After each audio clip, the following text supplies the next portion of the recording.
عربية هونداي توسان 2017 اللي موجودة في السوق في الفترة الحالية. معظم التجار بيبيعوها من سعر بيبدأ من 900 ألف حتى 1,200,000 على حسب حالتها. ومعظم عربيات توسان 2017 بتلاقيها ماشية من 70,000 كيلو حتى 250,000 كيلو بمختلف أنواعها وألوانها اللي موجودة في السوق حاليا.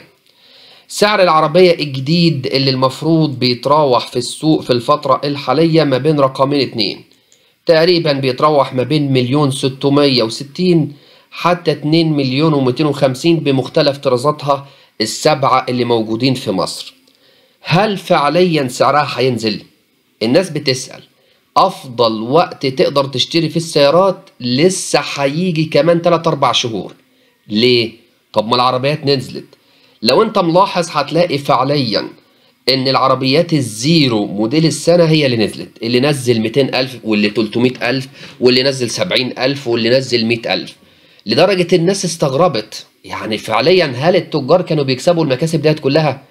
يعني انا مثلا لما كنت اروح اشتري عربية تمنها 1,200,000 بالزيرو، وبعدين يجي الوكيل ينزل لي سعرها من 1,200,000 لمليون جنيه، يبقى أنا كده خسرت 200,000. أيوة، وهو كان بيكسب. وده دليل إن التجار والوكلاء وأصحاب المعارض وغيرهم بيحققوا أرباح بتوصل فوق 100% في أسعار العربيات. طيب اللي جاي إيه علشان أكون عارف؟ دلوقتي أنت مثلا لو بتكلم على مستوى توسان العربية اللي معانا النهاردة واللي إحنا بنقدمها لكم بسعر زي ما بيقولوا كده يعتبر رخيص جدا في السوق، وبنبادر وبنسبق السوق علشان الكل يبدأ ينزل سعره.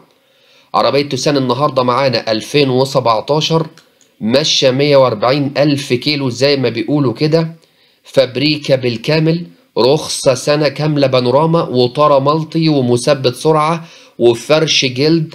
السيارة 1600 سي سي، مش تربو يا جماعة، بس فيها بعض من المشاكل البسيطة.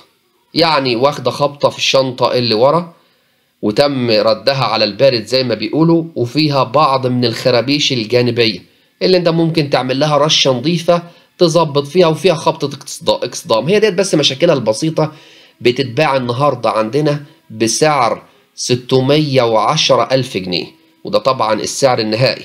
السعر مقارنة بسعر السوق اللي بيتراوح ما بين 900,000 حتى 1,200,000 بنبيعها ب 610,000 جنيه. التجار غصب عنهم هينزلوا الأسعار.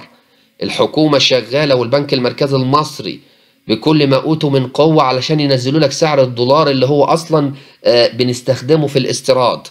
وما شاء الله حتى الآن الدولار نزل ل 47 جنيه وحاجة، وكمان إن شاء الله ينزل ل 40 جنيه. يبقى خلاص كده سوق السيارات اتدمر. كل تاجر بقى هتطلع عربية عنده حاسس سعرها هيرتفع أو هينفجر، غصب عنه هينزل بال 200 وال 300,000 خلال الفترة اللي جاية.